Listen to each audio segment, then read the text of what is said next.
Howard's face was a mask of cold fury. She made her choice.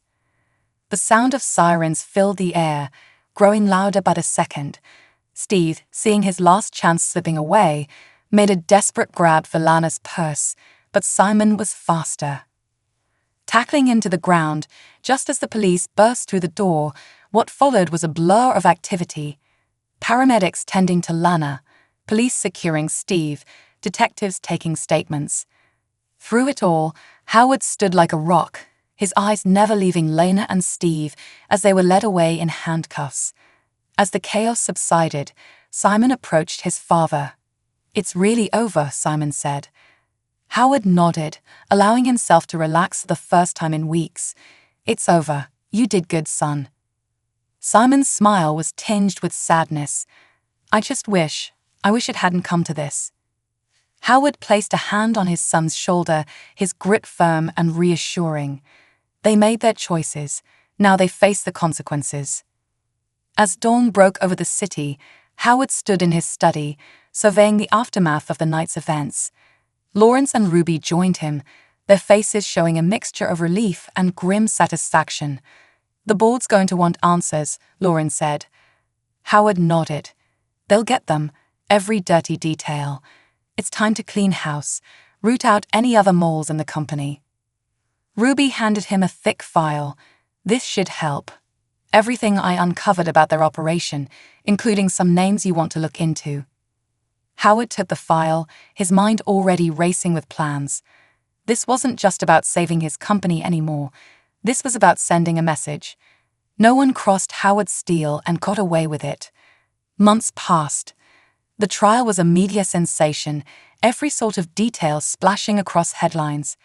Howard took the stand, his testimony a masterclass in controlled fury. He laid out the extent of Lena and Steve's betrayal, backed by mountains of evidence. When the verdict was read, guilty on all counts, Howard felt no joy, no satisfaction, only a grim sense of justice served. In the aftermath, quantum innovations emerged stronger than ever. The board, impressed by Howard's handling of the crisis, granted him even more control. New security measures were implemented, turning the company into a digital fortress. Simon, having proven his mettle, took on a larger role in the company. Father and son worked side by side, rebuilding what had been threatened, creating something even more powerful. One evening, as they stood in Howard's office overlooking the city, Simon turned to his father. "Do you ever regret how things turned out with Mom? I mean..." Howard's gaze remained fixed on the skyline, his expression unreadable. "Regret is a luxury we can't afford, Simon. She made her choices, we made ours. All that matters now is moving forward." Simon nodded, understanding the harsh truth in his father's words. They had weathered a storm of betrayal and corporate intrigue, emerging not just victorious, but stronger. The Steele legacy would continue, forged in fire, tempered by adversity. As night fell over the city, Howard Steele allowed himself a small smile. He had faced down his enemies, protected what was his, and come out on top. And if anyone else dared to challenge him, well, they would learn the hard way that crossing Howard Steele was a mistake they would regret for the rest of their lives. This is where our story comes to an end. Share your thoughts in the comments section. Thanks for your time. If you enjoyed the story, please subscribe to this channel. Click on the video you see on the screen, and I will see you there.